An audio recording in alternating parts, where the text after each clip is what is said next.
こんにちは、宮沢優衣です。今日はですね、教師を楽しんでいる人たちの共通点、こんなテーマでお話をしていきたいと思います。よろしくお願いします。学校の先生はお仕事大変とか言われてますけれども、実際学校現場覗いたら大変そうな先生も大勢おられるんですけれども、逆にですね、めちゃめちゃ生き生きワクワクなんか充実しまくってる先生たちも一方でいることも確かなんですよね。その人たちって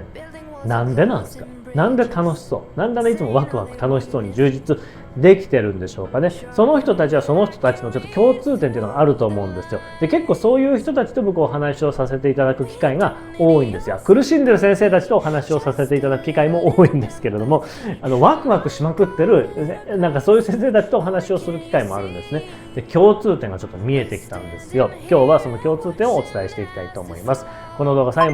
後までご視聴いただければ、せっかく教師人生歩んでるわけですから、どうせならつまらないよりは楽しみたい、その楽しむための一つヒントが手に入るかもしれませんので、よければ最後までご視聴ください。よろしくお願いします。宮沢優衣教育研究所。さあ早速ねやっていきたいと思いますけれども、結論、教師を楽しんでいる人たちの共通点をお伝えしたいんですけれども、まず皆さんはそもそもどうですか？楽しんでますか？教師っていう仕事楽しいですか？楽しくないですか？こう聞かれた時にどっちが多いんでしょうね。100人の先生に聞いた時にどっちが多いんでしょうか。ちょっとこれ気になりますよね。なんか YouTube のコミュニティ欄でアンケート機能があるのでちょっとしてみようかなとも思いますけれども、まず楽しいか楽しくないかっていうのはすごく気になりますけれども、お話をしていきますね。結論、教師を楽しんでいる人たちの共通点はこれ何かというと、僕目線ですけれども、改善に喜びを感じることができている人たちはおしなべて教師の仕事に非常に充実感というか楽しさというか喜びを感じている人たちがめちゃくちゃ多いなっていうふうに思います。で、これ僕なりの見解とか理由なんですけれども、教師は改善の余地がありすぎる。仕事の内容に答えが、公務員っていうのは基本的に答え決まってるんですよ。市役所で働いてる人たち、住民票を取りに来た人たちにはこういうふうにしますよ。警察はこうなったら犯罪ですよ、逮捕ですよ。だけれども教師っていうのは非常に決まったフォーマットに乗って仕事がしづらいんですよね。例えば授業を一つ取ってみたとしても、授業の展開流れってどうすんの？人それぞれじゃないですか。黒板の板書、どういう板書にすんの？板書に掲示する掲示物、どういう掲示物掲示する？この掲示物の掲示のタイミングって授業の導入がいいの？あえてちょっとずらして後ろの方がいいの？とかバラバラじゃないですか。つまり絶対解がなくって、一人一人がなんか自分に合う、目の前の子どもたちにも合うような形で改善をしていくことが必要なんですよね。改善の余地に溢れまくっててこれを楽しくよーしやってやるぜっていうふうに思える人たちにとっては最高に楽しい仕事だろうし、もう与えられた指示をそのままこなしていること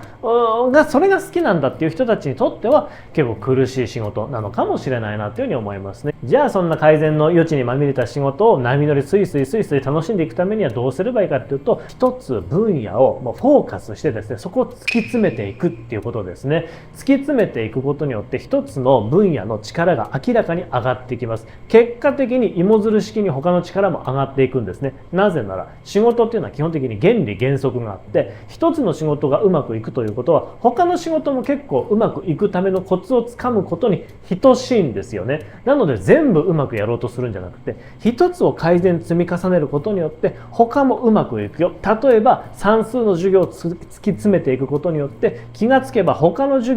教科の授業の力も上がっていったよっていうこと、多分経験されてる人何人もおられると思うんです。そういうことだと思いますね。全部うまく改善しようと思うんじゃなくて、一つ何か自分の肌に合うような分野、授業でも生徒指導でも学級経営でも構いません。そういったものをフォーカスして突き詰めていく、改善していくとすごく楽しくなってくるし、成果が上がってくるし、やる気も出てくるし、いいんじゃないのかなっていうふうに思います。僕の場合はそれがたまたま学級経営だったっていうことですね。ただですよ、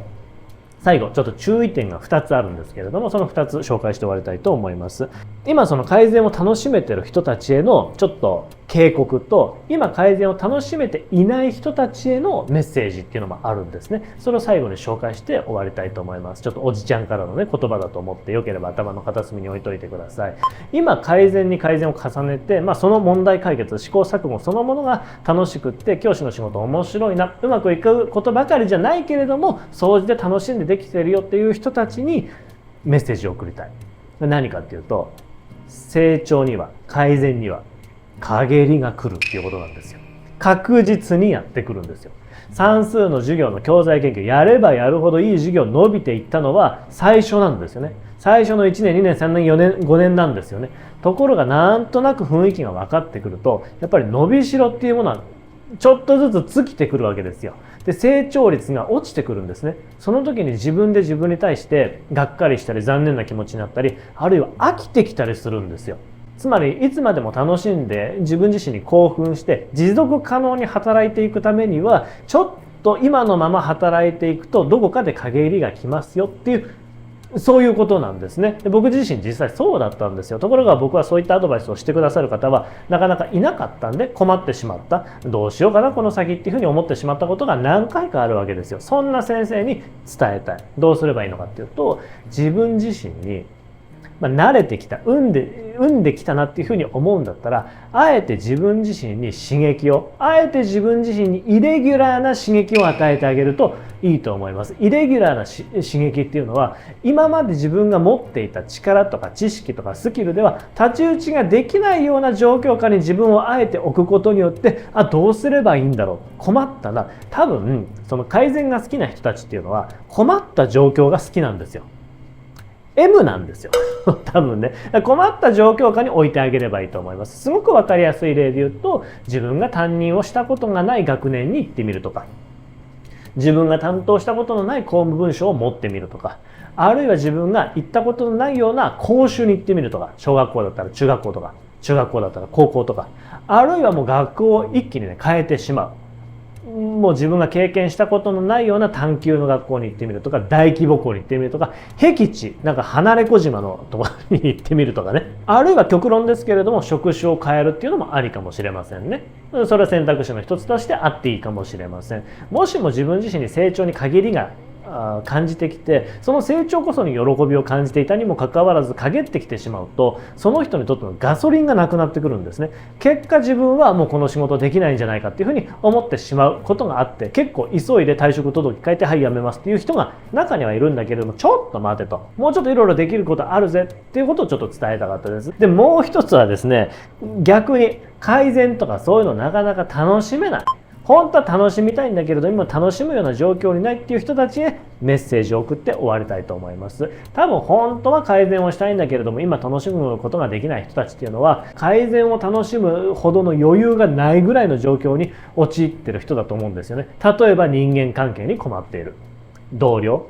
保護者、子供との人間関係、これも多いと思います。てかこれがほとんどだと思います。あるいは物理的な仕事量がもう多すぎて、もうニッチもサッチもいかない、その改善を楽しむ余裕すらないぐらい忙しいっていう人も中にはいるかもしれません。そんな人たちに送りたいメッセージとしては、僕はもう思い切り避ける、自分という花が咲ける場所にこれもまた動くっていうことがいいと思いますね。さっきは自分自身に不規則な刺激を与えるために動きましょうって言ったんだけれども、今回も動くのは動くんだけれども、その目的が違う。自分の持っている力、自分の持っている綺麗な花が綺麗に咲ける場所に移動しましょう。例えばなかなか人間関係が合わないんだったとしたら、ちょっと場所を変えるだけですごくフィットするってこともあるんですよね。苦しいなっていうふうに思ったらすぐに我慢しよう、自分が悪いんだっていうふうにいつも自分自身のベクトルを向けるんじゃなくて、それも大事なんですよ。自分が変わっていくっていうことも大事なんだけれども、環境を変えるっていう方法もあるわけですよ。これも何を隠そう僕自身がそうでした。教師をね辞めた時が実はそうだったんですよ。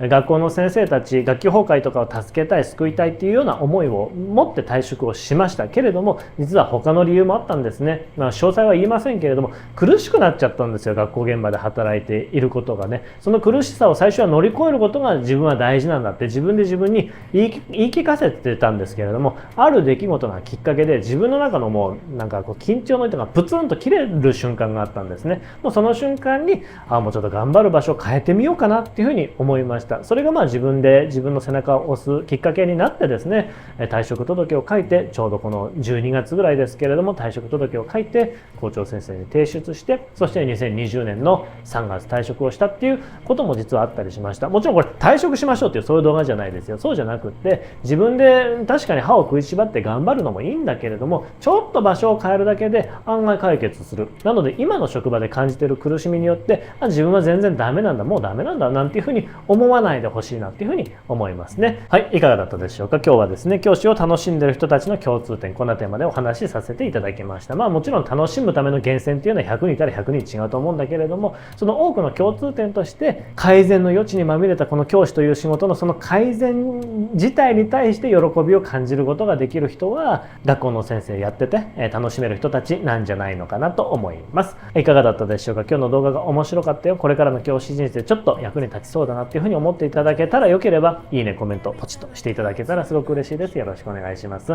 こんな感じで学級経営に関する動画、教師としての働き方に関する動画1日1本配信しておりますので、お見逃しのないようにぜひチャンネル登録もポチッとよろしくお願いします。最後は一つお知らせさせてください。じゃん、こちらナンバー458研究所メンバーシップ限定動画になります。教師を辞めた本当の理由、先日配信させていただきました。先ほどちらっとお話ししたんですけれども、もちろん前を向いてですね、ポジティブな気持ちでもっと先生たちの役に立ちたいっていう風な思いで退職をした、そんな理由はあるんですけれども、もちろんそれは本当なんですけれども、でも理由は実は一つじゃないんですね。そこでちょっと自分自身勇気を出してもう場所を変えてみようかなっていうふうに思った、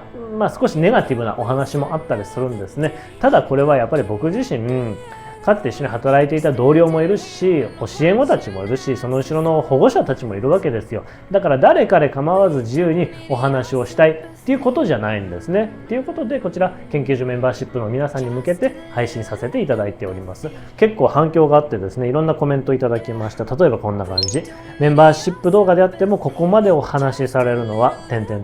乗り越えてこられたものは壮絶なんですね。こんなコメントもいただきました。すごく反響があった動画です。もしこれからの生き方、教師人生の歩み方に悩んでおられる先生がおられたら、よければ参考にしていただけたら幸いです。研究所のメンバーシップゴールド会にご登録いただければ今すぐにこの動画ご視聴いただけます。お待ちしております。今日も最後までご視聴いただきありがとうございました。皆さんの学級経営、教師人生心から応援しております。また明日次の動画でお会いしましょう。さようなら、バイバイ。